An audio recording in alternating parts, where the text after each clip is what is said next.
Bonsoir, bonjour, hello, hello, bienvenue sur Hebdo Explore, donc la chaîne YouTube et Twitch qui est dédiée à l'analyse de l'actu du monde d'une manière tranquille, monde et aussi jeux vidéo bien sûr, car le jeu vidéo c'est important, et donc tout simplement une petite émission sans prétention, qui veut vous présenter des éléments qui ont été choisis avec soin durant toute la semaine écoulée.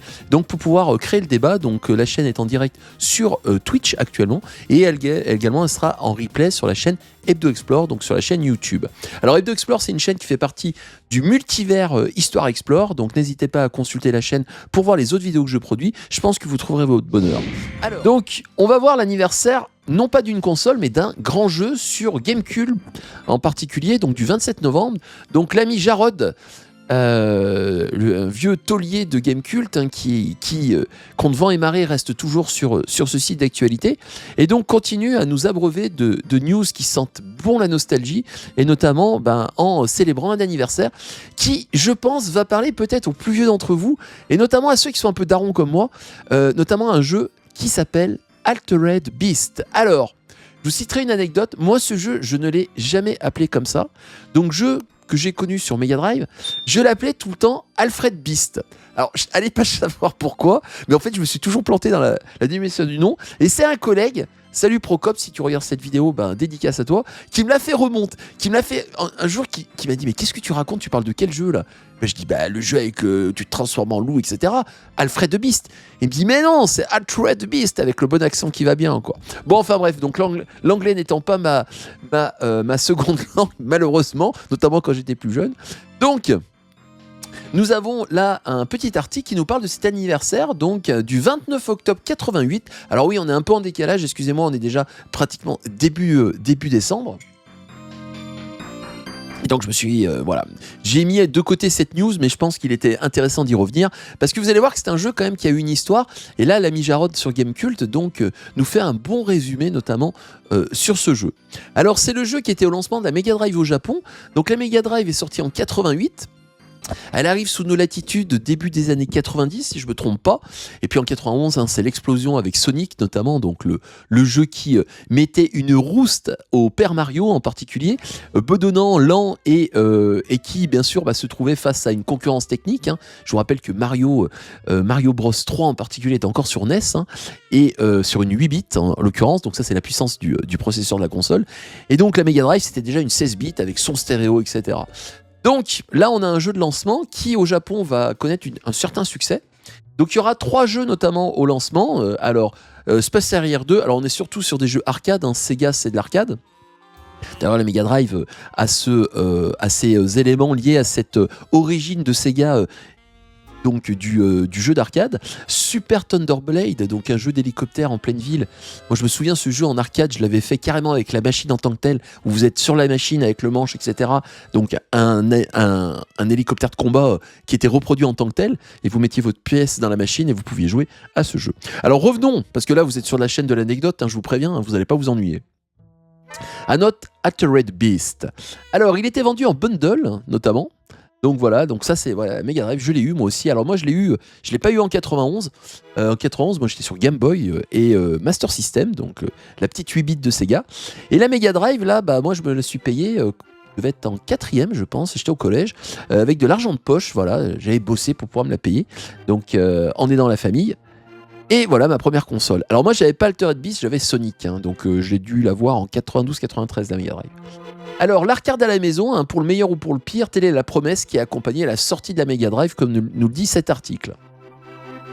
Alors le jeu fut d'abord construit sur borne d'arcade System 16, donc où dessus on a pu voir notamment Shinobi en 87, Golden Axe aussi qui a été aussi adapté également sur Mega Drive. Et donc le but de Sega était de permettre à des joueurs d'avoir un peu ce sentiment de jouer à de l'arcade à la maison. Alors bien sûr, tout guillemets confondus et les guillemets d'usage, dira-t-on, on n'est pas sur une borne de bar, mais cependant, on pouvait retrouver quand même des jeux qui étaient dans les bornes d'arcade. Et pourquoi justement Sega s'est lancé dans ces consoles domestiques comme Nintendo? Parce que les salles d'arcade avaient très mauvaise réputation à l'époque, notamment au Japon, avec les bad boys qui traînaient dans ces salles d'arcade. Alors l'arcade, ça a une histoire quand même avec les bas-fonds urbains, hein, c'est un élément, si vous ne connaissez pas ces multiples anecdotes entre le crime organisé et notamment les systèmes d'arcade, il y a de quoi faire. Hein. Et vous avez le livre de Blanchet, donc Histoire du jeu vidéo en France, qui notamment vous parle de ces machines à sous, ces jeux électroniques. Alors, ça portait un autre nom à l'époque, c'était jeu de divertissement ou divertissement électronique. Je me souviens plus l'expression qu'utilisait cet historien français, Monsieur Blanchet, dans son ouvrage, mais en tout cas, à un moment dans le livre, il vous parle bien que les machines, les bornes d'arcade qui étaient importées servaient aussi à dissimuler au sein des structures en bois de la borne d'arcade pas que des cartes JAMA ou des cartes permettant d'avoir des jeux vidéo, permettaient aussi de transporter autre chose, notamment des marchandises sûrement illicites. Donc voilà, il y a une histoire un peu comme ça, un peu curieuse avec l'arcade. Et au Japon, bah oui, ces salles-là étaient réputées d'être mal fréquentées, hein, avec bon, bien entendu des personnes beaucoup plus âgées que le petit joueur lambda. Et donc quand Sega et Nintendo ont lancé des consoles de salon, alors dans l'ordre Nintendo puis ensuite Sega, il y avait une volonté de capter ce public-là qui ne pouvait pas forcément aller dans une salle d'arcade ou qui avait une méfiance vis-à-vis de leurs parents, et donc forcément ce qui a expliqué aussi le succès de ces machines-là.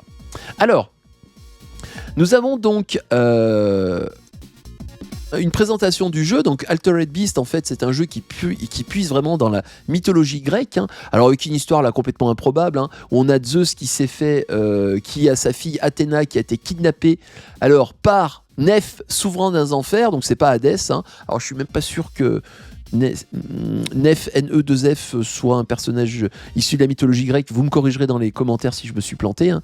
En tout cas, il a enlevé la fille de Zeus, et donc le daron de Zeus nous demande tout simplement de revenir, hein. Et quand vous commenciez le jeu, voilà, vous aviez un appel en quelque sorte, hein. Donc le papa d'Athéna, hein, rise from your grave. Et donc ensuite, on avait plusieurs niveaux à traverser, hein. Alors on est sur un beat'em up, alors à l'époque on disait un beat'em all, donc ça a été corrigé aussi parce que c'était une faute, un anglicisme qui n'existe pas, donc on dit plutôt beat'em up. Donc un jeu de baston tout simplement, et vous naviguiez sur un écran donc avec un parallaxe vu de côté, donc scrolling horizontal, et l'objectif était de tataner le plus de personnages pour arriver à un boss final, donc boss du niveau, hein, et ensuite on passait à l'autre niveau. Alors le problème c'est que les boss étaient d'une difficulté dans ce jeu abyssale, et il se passe, il n'y a plus de zik. Et du coup, voilà, le jeu, généralement, moi je l'ai jamais terminé en fait, tout simplement, parce que je l'ai tâté, je l'ai testé. Alors je sais pas si vous y avez aussi goûté, mais il était vraiment très très dur, hein. Et puis surtout avec des patterns qu'il fallait apprendre par cœur pour pouvoir progresser.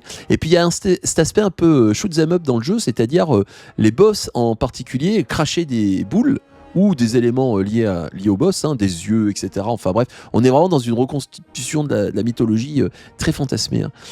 Encore plus que ce qu'est la mythologie à la base.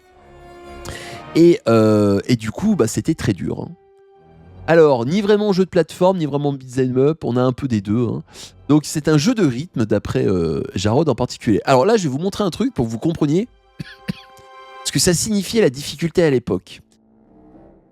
Le premier boss, là, le gars, il a trouvé une super part. Alors, si vous avanciez dans le niveau, vous chopez des items qui vous permettaient de vous transformer en fait en un personnage surpuissant, et donc en l'occurrence qui vous permettait de plus facilement avancer. Là, il est resté sur son état primaire d'homme en quelque sorte, sans transformer en créature, en ours, en loup, etc. Et ce qui est vachement plus dur parce que les coups de l'homme portent moins que les coups du loup, par exemple, du loup-garou. Et là, donc, regardez l'aspect quand même cocasse. Donc là, on arrive fin du premier niveau. Regardez où il se met. Il reste appuyé. Et il est nickel. Donc si vous êtes de l'autre côté, regardez ce qui vous tombe sur la tronche. Donc là, il a trouvé en fait une sorte de glitch. On se dit, ouais, ça va, tranquille. Oh. C'est pas compliqué si tu comprends le truc. Ouais. Regardez bien le boss du deuxième niveau. Donc ça, c'est le grand méchant, le fameux Neph. Alors, regardez les patterns de fou qu'il a trouvé pour pas se faire toucher. Ça passe au pixel près au-dessus de sa tête. Ah, il s'est quand même fait toucher, là.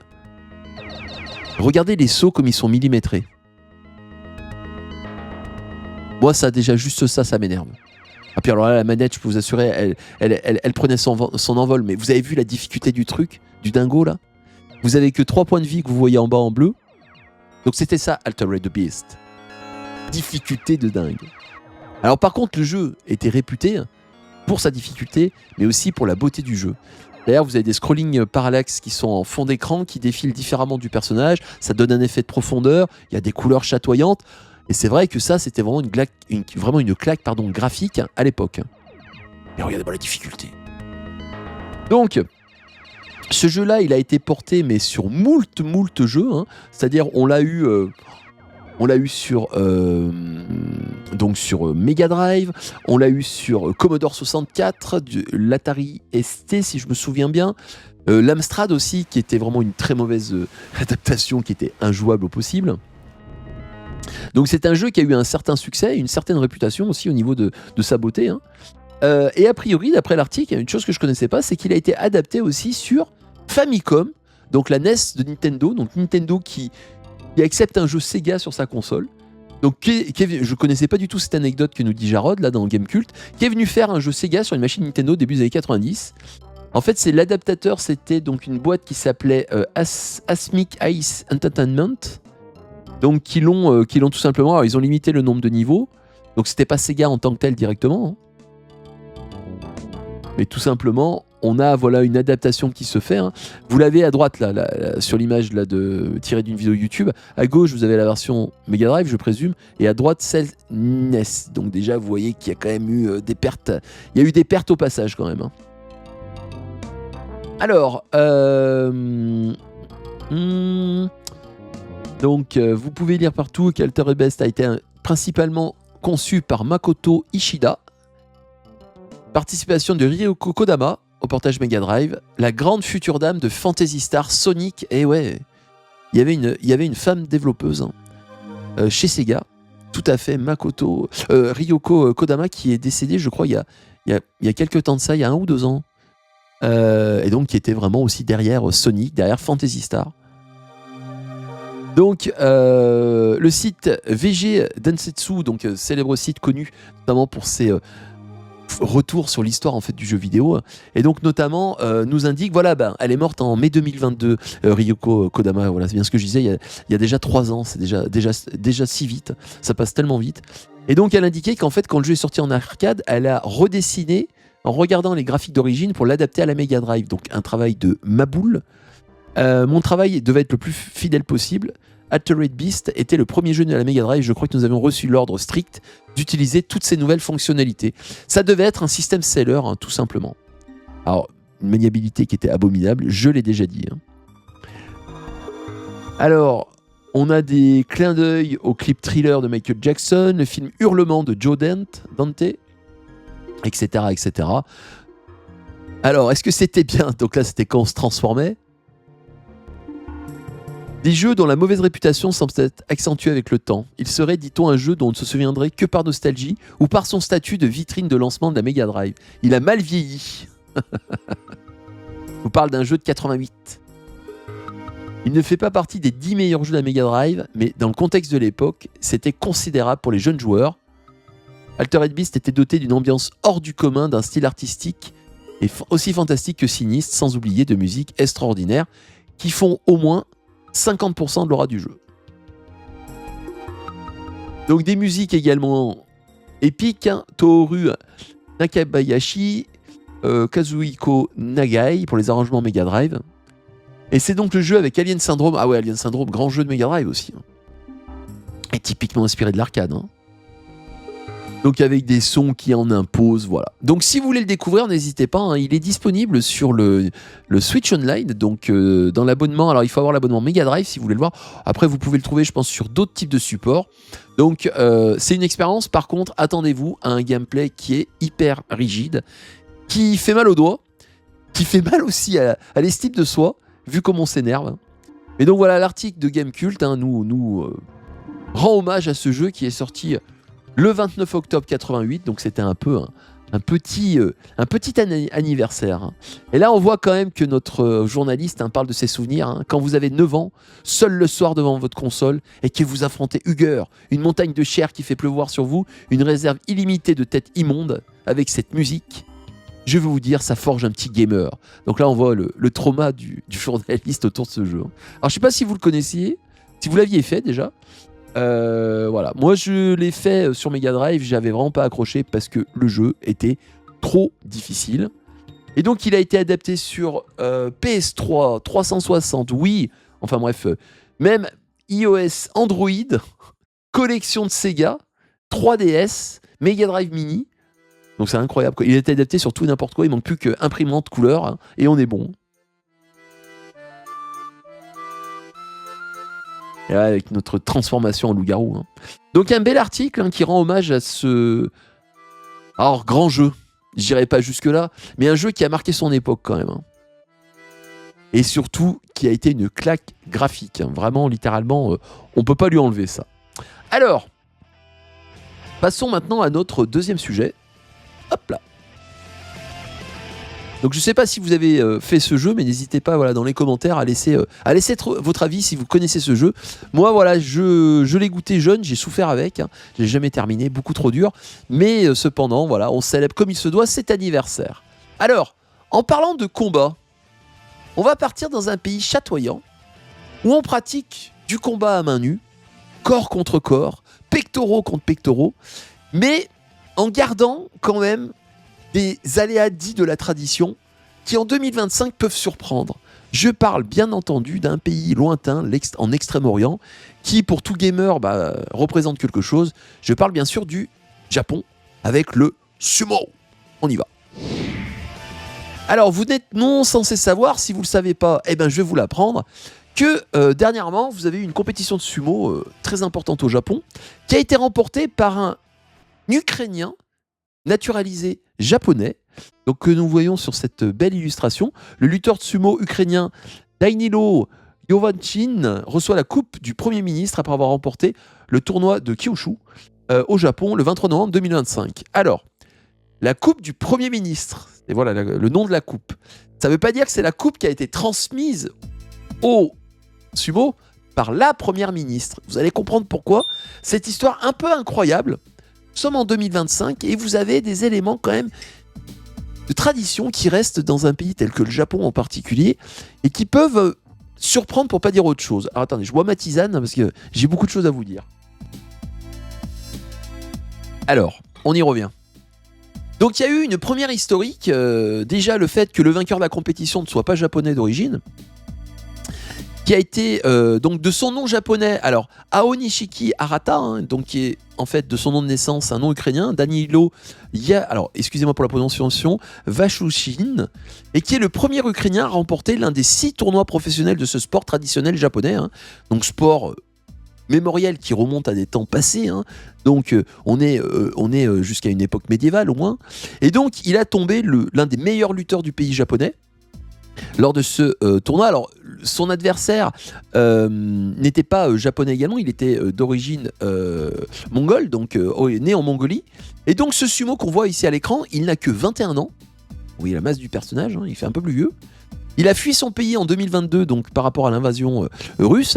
Et donc il est venu au Japon et donc il s'est mis à ce sport très populaire au Japon.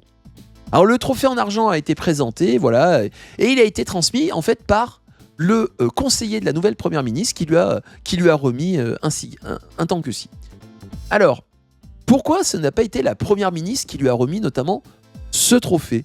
Eh bien, tout simplement, cette compétition sportive, ce sport traditionnel avec des rites religieux qui puisent à la fois dans le Shinto, qui est vraiment la religion mère du Japon, hein, où en fait on a une codification très précise, et notamment sur le fait que ces rites religieux empêchent la présence d'une femme sur le doyo, donc c'est-à-dire la zone de combat en particulier, une femme n'a pas le droit de monter dessus.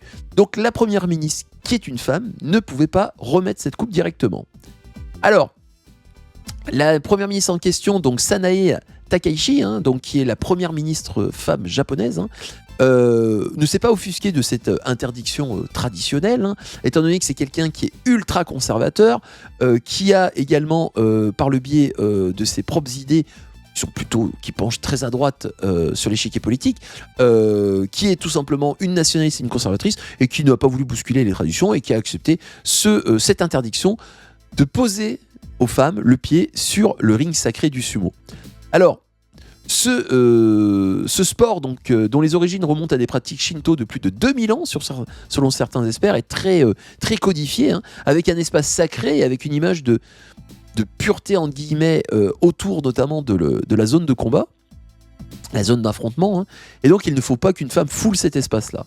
Alors, on a un pays quand même qui s'ouvre doucement, le Japon, sur cette question du sumo. Vous avez des catégories féminines que je ne connaissais pas, et donc dans cet article du Monde paru récemment, donc oui, je tiens à le dire, si vous voulez une presse de qualité, abonnez-vous, et moi c'est mon cas en particulier, hein, donc de défendre le travail de journalistes qui nous présente une information toujours aussi intéressante. Donc bonsoir Tic Tac Drink, bonsoir à toi, bienvenue sur le stream, de la bonne humeur et de la chill. Donc ce sport traditionnel qui est le les sumotori, respecte un certain nombre de règles, et notamment il est impossible pour une femme de monter sur le doyo, sur l'espace de combat. Donc notre première ministre n'a pas remis la coupe au vainqueur qui est d'origine ukrainienne, voilà, donc le Japon qui s'ouvre, hein.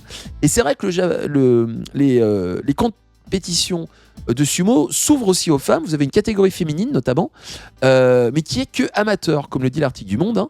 C'est-à-dire que la pratique professionnelle est réservée uniquement aux hommes. Donc les femmes ne peuvent pas aller sur le doyo, hein, et même si elles ont tenté par le passé, notamment vous avez la première femme nommée secrétaire générale du gouvernement japonais, Mayumi Miruyama, en 1990, qui avait souhaité remettre la coupe notamment du Premier ministre en tant que tel, et on lui avait vertement interdit de le faire. Donc cet élément-là, on peut se dire, voilà, c'est un pays qui est bloqué dans cette forme de tradition, hein, qui ne veut pas s'adapter à un changement des mœurs et à une ouverture vers beaucoup plus de tolérance. En fait, il y a une histoire qui est complètement folle. Ça aurait pu s'en arrêter là. Bon, voilà. On aurait regardé ça en disant, voilà, bon, c'est le Japon. Mais en fait, en 2018, vous avez quelque chose qui s'est passé. Vous avez, lors d'une compétition de sumo, alors là, l'histoire, elle est complètement folle, hein. Accrochez-vous bien à votre culotte de sumo, hein. Vous avez donc, lors d'une compétition, vous avez le maire de la ville de Maizuru, au nord de Kyoto, qui était en train de faire un discours, et ce monsieur a un malaise. Là, vous avez deux personnes qui surgissent donc du staff, qui passent par le doyo pour tout de suite lui porter secours et lui faire le premier secours, étant donné que ces deux personnes étaient tout simplement des médecins. Sauf que ces deux personnes étaient des femmes, et elles ont foulé le doyo où on ne doit pas mettre un pied de femme. Et là, l'histoire, elle est complètement folle. La personne qui est en train de faire un arrêt cardiaque, qui est donc entre la vie et la mort, et au haut-parleur, on a une personne qui indique aux deux médecins, merci de sortir de la piste, vous l'avez souillé, etc. Donc l'autre, il était en train de crever, et vous avez les deux personnes qui essayent de le sauver, mais vu que c'était des femmes, elles ne devaient pas y aller. Non mais, une histoire qui est complètement, mais zinzin, quoi. Et donc, du coup, elles y sont quand même allées, hein, pour essayer de lui porter les premiers secours. Et tout de suite, l'organisateur du combat en tant que tel vont mettre du sel sur le doyo pour purifier l'espace sacré. Voilà. Alors la personne qui était en train de crever, j'espère qu'elle s'en est sortie en tout cas.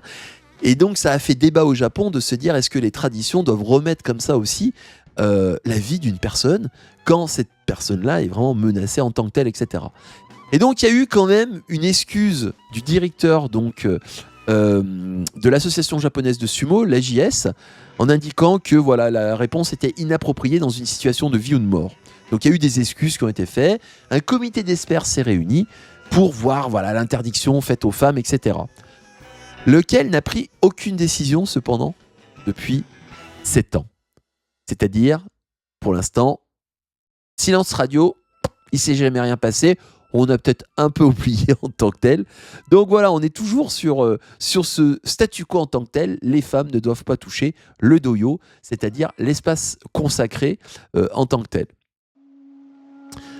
Donc une histoire un peu folle quand même, donc incroyable quoi. Donc bienvenue à ceux qui viennent d'arriver. Hop là. N'hésitez pas à prendre votre tisane hein, si vous ne l'avez pas prise.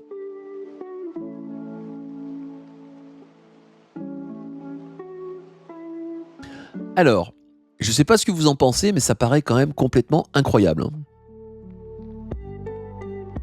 Et donc, vous avez, voilà, la politique, le langage, la belle langue de bois, hein, en indiquant, voilà, qu'on est face à une pratique qui est quand même misogyne, qui est peut-être liée à des traditions bouddhistes qui le sont tout autant.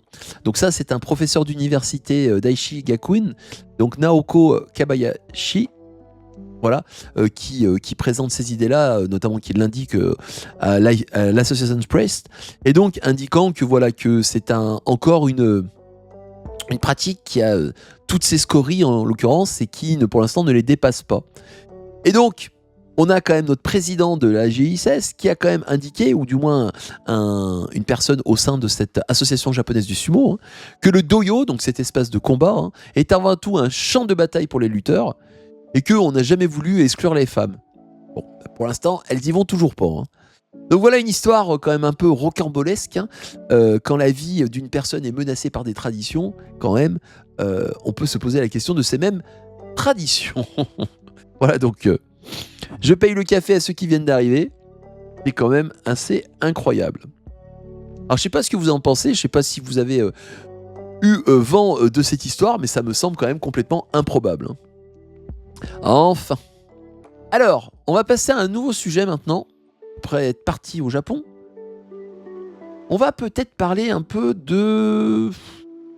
Oh bah allez, tiens, qu'est-ce que Nintendo ils nous ont sorti sur leur nouvelle, sur leur Switch notamment au niveau des classiques. Donc qu'est-ce qu'ils ont présenté comme nouveaux jeux qui arrivent? Alors, 4 classiques qui ont été introduits, bah écoutez, on va découvrir ça. Et je pense que pour les vieux darons, pour certains d'entre vous, ça va vous rappeler des petits souvenirs. Alors, hop là. Allez, on découvre ça.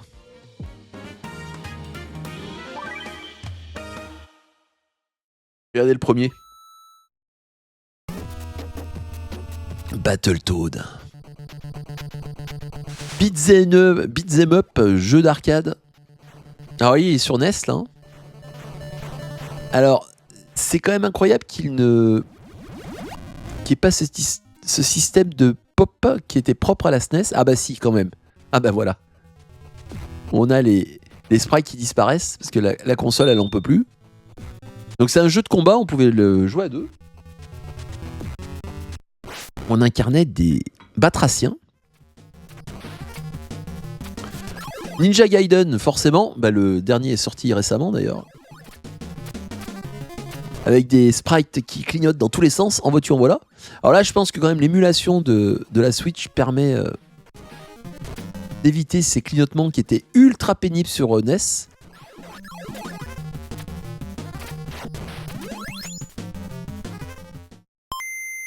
Ah, et sur Game Boy. Ah bah tiens, Bionic Commando. Ah bah j'en profite. Vous avez une très bonne vidéo, une excellente vidéo qui est disponible sur la chaîne Histoire Explore, sur Bionic Commando sur PS3. Donc si vous ne connaissez pas, n'hésitez pas. Et dans cette vidéo, vous allez découvrir pourquoi Nintendo a censuré Bionic Commando, qui est sorti donc le premier qui est sorti sur NES. Donc là, c'est une adaptation Game Boy. Hein. Kid Icarus, bien sûr. Ah, c'est vraiment de la Game Boy là. Hein. C'est quand même fou ce qu'ils arrivaient à faire en termes de graphisme, hein, quand même, sur cette console qui était vraiment pas très puissante. Alors l'image n'était pas aussi nette que ce que vous voyez là, hein, sur Game Boy. Hein. Là, on a un bon écran, là, qui est bien... Il éclaire bien l'écran, voilà. La Game Boy, quand même, son ennemi principal, c'était le soleil. Hein. Coup de soleil, vous voyez plus rien sur l'écran. Donc voilà les jeux qui sont sortis pour novembre 2025. Hein. Donc du Kid Icarus, du Battletoad, du Bionic Commando, du Ninja Gaiden également, voilà, sur l'abonnement. Donc Switch Online classique, hein, c'est-à-dire sans celui qui a le supplément avec la Mega Drive. Voilà, donc si vous voulez picorer dedans pour faire un peu du rétro officiel, légal, n'hésitez pas à y aller. Alors, on va revenir, hop, après ce petit interlude de jeux vidéo. Allez, on va partir sur de l'IA. Est-ce que ça vous dit qu'on parle de IA, intelligence artificielle, sur notamment l'impact qu'a l'IA maintenant sur nos sociétés? Et notamment, là, vous avez un article du Monde qui vous indique la transformation qui est en train de se faire à bas bruit sur la nature même du travail en tant que tel, et je pense qu'on va pouvoir en parler ensemble, donc n'hésitez pas à donner votre avis. Ici, on est dans la bienveillance et l'échange, et surtout, on fait avancer le débat. Eh bien écoutez, on y va tout de suite. Alors, un article du 26 novembre 2025, donc vous voyez, je ne me moque pas de vous, un article assez récent, qui va tout simplement nous présenter cette IA. Hop là, voilà. Alors que l'ampleur des suppressions et des créations d'emplois liées à l'intelligence artificielle reste peu quantifiable. Alors c'est vrai qu'actuellement on entend beaucoup des suppressions de postes et autres, mais en fait on peut se demander si ces suppressions de postes ne sont pas l'arbre qui cache un peu la forêt. Si en fait les suppressions n'étaient pas en fait prévues avant, et en fait l'IA devient un peu l'argument un peu facile pour faire des chariots de licenciement, comme le dernier c'est Hewlett Packard là, qui va licencier je crois 4 à 6 000 personnes. C'est quand même incroyable. On vous balance des chiffres comme ça qui sont délirants en disant voilà 4 000, 6 000 personnes, mais ça représente combien de familles? Ça représente combien d'assurances sociales qui ne sont plus assurées pour soigner pour ces personnes-là? Enfin bref, c'est vraiment des fois, on a ce langage du médiatique froid et qui évacue la question sociale qui est derrière, juste derrière les chiffres. Ça, j'adore, quoi. Alors, on revient sur cet article-là. Donc, publié le 26 novembre. Alors, l'auteur de l'article doit être à la fin, on le citera tout à l'heure. Donc, vous avez, donc ça commence par une petite introduction intéressante sur notamment une chercheuse qui indique voilà que elle se souvient, elle qui était enfant dans l'entreprise de son père, qui avait une secrétaire en fait au bureau, donc une personne qui faisait des tâches de secrétariat, et en 85 elle a dû subir l'arrivée notamment de l'informatique dans la comptabilité, et en fait elle était complètement bousculée en fait par cette nouvelle technologie. Et donc, pour elle, son métier est en train de se transformer, etc. Et donc, le journaliste rebondit sur cette anecdote en disant, oui, finalement, l'IA qui arrive dans les entreprises, on va avoir le même type de ressentiment par rapport à certaines personnes. Donc, un travail qui permet d'aller beaucoup plus vite via cette IA, de saisir automatiquement les relevés bancaires, les factures, un travail qui prenait 30% de mon temps. Et donc, cette responsable administrative et financière là, qui témoigne, donc c'était pas une chercheuse, qui est en poste dans un cabinet d'avocats, dit que ça allège ses tâches, c'est plutôt positif, mais bien sûr, vous le savez, quand ça facilite une tâche, au bout d'un moment, quand cette tâche-là, elle n'existe plus, vous avez des personnes qui se posent des questions sur l'utilité de garder l'emploi qui faisait avant ces tâches-là. Et donc, par une qualité de travail améliorée, ou plus de charges encore? Est-ce qu'on va pas me mettre plus de charges ou on va peut-être plutôt tout simplement se passer de moi aussi, Donc on a vraiment un débat de société qui agite notamment la plupart des pays qui sont face à une nouvelle technologie. Peut-on parler de révolution ou pas sur l'IA? Le débat est posé.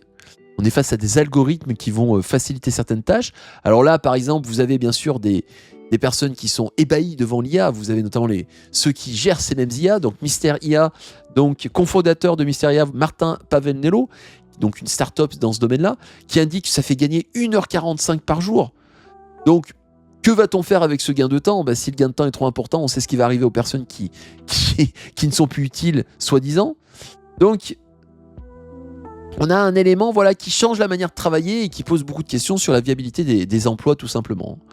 Alors, une transformation visible dans les métiers à forte densité de contenu, comme les auteurs, les traducteurs ou les doubleurs, qui se voient également aux avant-postes de cette mutation, comme le dit très bien l'article, remplacés par l'IA, doublés par l'IA, et même parfois, vu qu'on se rend compte que l'IA, elle hallucine complètement sur les contenus qu'elle peut produire, et notamment sur les traductions, qu'on est obligé de refaire appel à des traducteurs pour relire la traduction et corriger ce qui ne va pas. Et bien entendu, le traducteur prend la responsabilité du nouveau travail, mais en étant moins payé, étant donné qu'avant lui, il y a eu une IA qui a quand même, soi-disant, déboisé l'ensemble du travail. Donc, waouh! Donc là, on se dit déjà, paye ton respect de la tâche. Alors, cette manière de travailler ne les intéresse pas, d'ailleurs pour la plupart des traducteurs. Un texte écrit par l'IA ne fait pas de sens lorsqu'on aime la langue dans cet article-là. Alors oui, je sais que certains vont peut-être partir bille en tête en disant oui, mais quand même, il ne faut pas rejeter toute technologie. Je ne rejette pas toute technologie. Là, on a juste un questionnement qui se pose sur ce qui va se passer. Donc, le journaliste présente des faits qu'il analyse par rapport à son enquête, tout simplement. Alors, c'est l'absence de gratification intellectuelle conjuguée à un appauvrissement financier qui oblige le traducteur à mettre la clé sous la porte, en fait. Donc, pas forcément un licenciement direct, contrairement à ce qu'on pourrait penser, ce que peut-être j'énumérais au début de cet extrait. En fait, c'est l'absence de gratification intellectuelle et cet appauvrissement financier qui fait que le traducteur passe sur autre chose. Donc les agences de traduction à bas coût utilisent l'IA pour forcer les indépendants à baisser leurs tarifs. Et ce qui est fou, c'est qu'on demande après à un humain de relire ce qui a été traduit. C'est quand même incroyable ça. Donc des situations d'anxiété, de burn-out, d'appauvrissement de la langue également, on peut le noter. Et certains clients quand même reviennent en se doutant bien qu'il y a des erreurs qui sont quand même problématiques, notamment dans les traductions techniques. Donc si elles sont mal traduites ou elles sont le terme, il y a un contresens qui se fait. Donc bien sûr, vous avez des personnes qui vous présenteront le fait que pour l'instant c'est encore que transitoire, mais ça va s'améliorer. Sans doute, peut-être. Mais pour l'instant, voilà, ça pose quand même ce problème-là de cette course à l'utilisation de l'IA. Alors on a des journaux qui utilisent l'intelligence artificielle pour relire et monter les pages locales en particulier des correspondants. Donc là, on a un appui orthographique, grammatical, qui peut être intéressant. Quand vous écrivez un texte, retrouver ses coquilles, c'est compliqué de le faire. Et là, je parle en connaissance de cause. Donc les secrétaires de rédaction s'y sont mis par la force des choses, étant donné que c'est intégré directement sur leurs ordinateurs de bureau. Cependant, plusieurs témoignages dans l'article, le gain de temps prétendu par la direction n'est pas avéré. On confie une vraie mission éditoriale à l'IA, le travail de secrétaire de rédaction n'étant finalement réduit qu'à une relecture de ce qui a été produit. Et donc là aussi, un appauvrissement de la tâche en tant que telle. Et c'est vrai que là, on se pose la question du sentiment de reconnaissance que vous avez sur la fonction que vous faites. Et ça, c'est un élément quand même qu'on a connu aussi dans l'industrialisation, la perte du savoir-faire et la perte de cette connaissance par une tâche qui est manuelle, qui est répétitive et autre, et ce sentiment de déclassement que l'on peut avoir au 19e siècle, et ensuite au 20e siècle. Et là, on a un élément qui va être en parallèle avec une activité humaine, qui ne va pas forcément la remplacer tout de suite. Et donc les personnes vont se sentir tout simplement déclassées par rapport à ce qu'elles étaient avant, ou du moins la reconnaissance qu'elles avaient avant.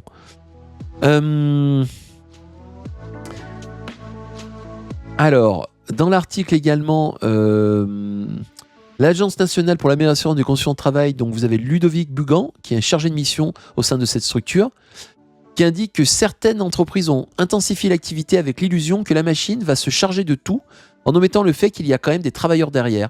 Il y a toujours une relecture humaine qui est quand même très peu valorisée. Et donc voilà, se pose la question du sens que l'on met derrière le travail. Alors, capable de produire en grande quantité, à une vitesse prodigieuse, l'IA réclame aussi une supervision exigeante de ses contenus. Donc plus de données, un travail qui se complexifie, il faut être rigoureux autour. Donc sinon, c'est la qualité du travail et la renommée de l'entreprise qui est en jeu, bien entendu. Si l'IA vous fait n'importe quoi, vous allez tout simplement en payer les pots cassés. Et là, vous avez notamment un exemple de trop faire confiance à la technologie. Un grand cabinet de conseil d'avocats canadiens, Deloitte, qui doit rembourser au gouvernement australien après avoir livré un rapport réalisé avec IA et truffé d'erreurs. Alors, est-ce que ça va amener des entreprises à faire un peu moins confiance à l'outil ? Donc on indique qu'en France, il y a 33% des emplois comportent des tâches substituables par l'intelligence artificielle. Oh mais un tiers des emplois, quoi. Mais ils vont faire quoi ces gens s'ils perdent leur boulot ? Comportent des tâches substituables par l'intelligence. Alors on parle pas de suppression d'emplois, on dit juste que l'IA va permettre de les substituer autour de certaines tâches. Et 5% des emplois pourraient être entièrement automatisés. Là, vous avez quand même un vaste sujet de société en tant que tel, qui se pose quand même. Moi, franchement, je sens que ça va bouillonner. Peut-être je suis Cassandre Mais la colère sociale qu'il y a eu en 2018 avec les Gilets jaunes, qui a été une explosion de frustration, de déclassement social, de sentiment d'injustice. Là, on a une technologie qui va remplacer des postes qui sont des postes qui peuvent être des postes de col blanc, mais aussi donc col blanc de personnes qui par des biais qui ont fait des études longues, à des postes subalternes qui sont sur des emplois beaucoup plus fragiles. Mais là, on a un magma qui se prépare là. Et quand on entend quelqu'un comme Elon Musk, alors oui, peut-on prendre exemple sur Elon Musk, poser la question, c'est y répondre, mais qui nous annonce que dans 10 ans, le travail sera optionnel. Ouais, ok gars. Qui va acheter tes voitures s'ils ont plus de travail? J'ai du mal à comprendre ce type de logique quand même, quoi. Vous détruisez le système économique, mais qui va continuer à consommer, quoi? Bon. Mais voilà, bon, après c'est une phrase à l'emporte-pièce qui est typique du personnage qui a malheureusement pas toutes les lumières à tous les étages, mais cependant on peut se poser cette question de cette destruction qui va à bas bruit, hein. Et moi je sais que dans le domaine de la création artistique, j'ai des amis qui travaillent dans ce domaine-là, ils sont vraiment très très inquiets. Parce que surtout ça facilite des tâches qui avant étaient faites par des humains. Par exemple, vous êtes, je sais pas moi, vous avez un restaurant de pizza et vous voulez refaire votre carte. Alors maintenant, vous avez des gens qui touchent un peu leur bille, qui vont le faire par eux-mêmes. Et avant, qui passaient par un petit designer local, donc qui avait sa petite agence de com, et donc qui faisait voilà, son petit Canva, etc., avec son Photoshop et autres, et qui vendait ça. Pareil pour faire un site internet et autres. Avec l'automatisation de ces tâches-là, eh ben, ces métiers-là, ils disparaissent. Et un pizzaiolo qui a une carte faite par ChatGPT qui lui coûte 0 et qui revient plus ou moins à ce qu'il veut. Voilà. La conscience de la fonction du métier qui est en face de vous, malheureusement, tout le monde ne l'a pas. Et quand vous popularisez une technologie qui va se substituer à tous ces éléments-là, donc là, ça va être un sacré défi, un sacré challenge. Je ne sais pas ce que vous en pensez, mais n'hésitez pas à laisser votre avis, hein, bien entendu, sous la vidéo ou dans l'espace dédié. Alors, après cet article chatoyant, on peut revoir un peu d'IA, mais cette fois-ci une utilisation dans un autre lieu auquel on n'a pas forcément pensé. C'est dans un domaine un peu juridique, et vous allez voir justement où c'est utilisé. Là, on fait la loi dans, tout simplement, l'Assemblée nationale. Et ouais, c'est possible. C'est-à-dire que la création d'amendements par certains députés est transmise à une IA, et donc tout simplement lui demandant de faire un amendement sur telle ou telle question. Alors forcément l'usage pose question, déjà d'un, le travail du député, et puis deuxièmement, qui est quand même aidé par des assistants parlementaires, qui va consister à une avalanche d'amendements lors des projets de loi et autres, et c'est peut-être pour ça que là on suspecte certains députés lors des différentes discussions budgétaires d'avoir déposé plus de 2000 amendements, très rapidement. Et donc, le deuxième souci, mis à part cette avalanche qui va bloquer la structure législative, hein, c'est la question de sécurité et de souveraineté numérique, parce que bien entendu, qui dit projet de loi à déposer, si c'est mis sur une intelligence artificielle, qui contrôle les serveurs de cette intelligence artificielle.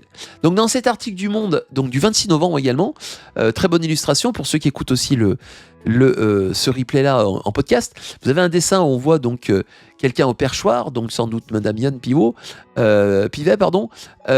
où elle répond à des personnes qui hurlent « espèces invasives, humains, mammifères vivants, déviants », pardon. Et elle indique « surveillez votre IA, monsieur le député ». Donc on a voilà une utilisation de l'IA qui se retrouve à l'Assemblée nationale. Hein. Là, on doit légiférer, et notamment sur l'IA, soit dit en passant. Et donc, bien entendu, certains trouvent que ça va faciliter la tâche des administrateurs, qui va s'en plaindre, etc. Ah, peut-être, il y aura peut-être moins d'administrateurs aussi, soit dit en passant. Hein. Et ça, ce sont des sénateurs qui le mettent en avant, notamment Monsieur Max Brisson, député LR, sénateur LR, pardon, des Pyrénées-Atlantiques. Alors, si nous avons des députés qui déposent des projets de loi ou des amendements avec IA, on peut craindre aussi que les réponses du gouvernement se fassent par un chat GPT, hein, c'est-à-dire une réponse lambda, bateau, robotique, et qui perd peut-être le cœur aussi de la question, l'élément qui fait partie quand même de ces débats législatifs. Hein. Et donc vous avez un grand débat qui se pose là-dessus en particulier, un sujet tabou jusqu'à présent et qui commence à apparaître. Alors ce qui est intéressant, c'est que c'est un député de l'Ardèche, yes, et ouais, l'Ardèche. Donc monsieur Solignac, qui a interrogé, donc c'était Jean-Noël Barrot, sur les dangers de l'IA en 2023, il pose une question. Monsieur Barrot commence à poser la question et en fait Monsieur Solignac dit bah voilà, la question que je vous ai posée en fait elle n'a pas été faite par moi, elle n'a pas été écrite par moi, elle a été écrite par ChatGPT en particulier. Donc ça serait quand même temps qu'on se pose des questions sur ce type d'outils. Et donc voilà, donc ça a amené un débat sur la question en tant que telle. Alors vous pouvez me dire bon c'est pas forcément très fair-play de sa part, mais bon c'était pour sensibiliser je pense le gouvernement et voir comment le gouvernement allait répondre à cette question. Alors bien sûr, certains parlementaires se surprennent que certains députés ne font plus de fautes d'orthographe dans leurs messages. Alors là, on a un outil qui va permettre de pas supplanter, qui permet d'être un outil comme un correcteur orthographique. Pourquoi pas? Mais surtout, c'est surtout les tâches rédactionnelles qui posent question quand même. Hein. Et donc, ce qui est dans le débat, certains députés se sont rendus compte qu'en fait, que dans le prompt, on balance quelques mots-clés qui sont liés à une idée de projet de loi, et l'IA va sortir un truc tout de suite. Alors, la qualité de ce qui est produit quand même pose problème quand même. Hein. Après, les données qui vont être introduites notamment posent aussi une question sur la souveraineté numérique comme j'ai dit en début. Hein. Où sont justement ces fameux serveurs qui vont stocker ces questions-là hein. Et notamment une IA qui peut faire des calculs budgétaires, mais pas sûr qu'elle puisse prévoir aussi les conséquences humaines de ces calculs budgétaires. Donc par exemple, si une IA, vous lui dites « trouve-moi 10 milliards d'euros d'économie », pas de problème, elle vous les trouve, mais par contre sans réfléchir aux conséquences. Souvenons-vous, en 2017, hein, oui, on va augmenter le prix de l'essence, oh, c'est bon. Hein. Ouais, ben voilà ce qui s'est passé un an après, hein. Ça a explosé. Même si les prix de l'essence, soit dit en passant, c'est pas les taxes de l'État qui augmentaient le plus, hein, c'est le prix du gazole à la pompe, c'est-à-dire du pays producteur. Mais cependant, la diminution des impôts des ultra-riches de 6%, hein, par rapport à la classe moyenne qui, elle, n'était que de 1% au niveau des gains qu'elle pouvait obtenir, ça, quand même, ça fait mal dans un budget, hein, soit dit en passant. Donc, il faut une IA qui se tourne sur nos propres serveurs locaux, donc ça, c'est le grand débat actuel, c'est-à-dire d'avoir une IA souveraine en quelque sorte, hein, pour éviter justement un détournement des informations sensibles vers des serveurs américains ou chinois. Hein.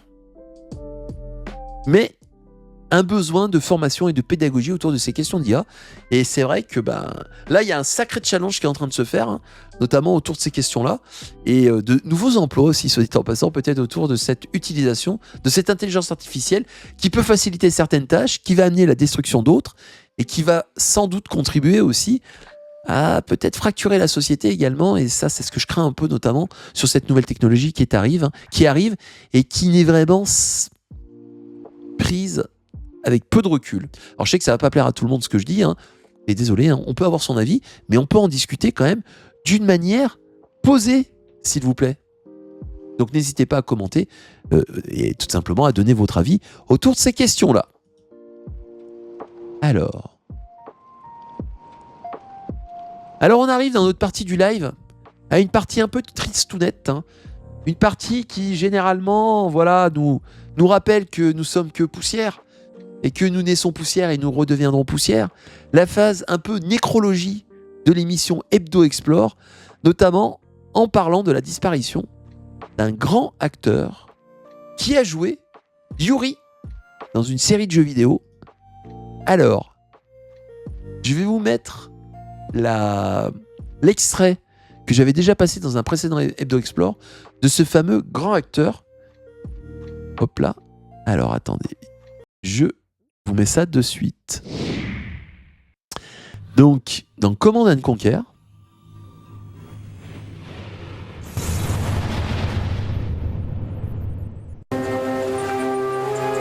seriez-vous retrouvé Yuri?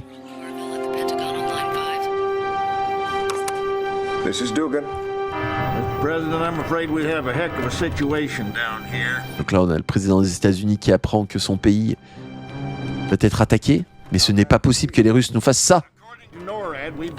Voilà, regardez-moi ça comme ils se sont fait plaisir. Donc on est dans Command & Conquer, hein. Une intro cinématique, alors là qui a été quand même remise en 4K. Hein. This doesn't make any sense. I'll call the Kremlin. Well, Alors,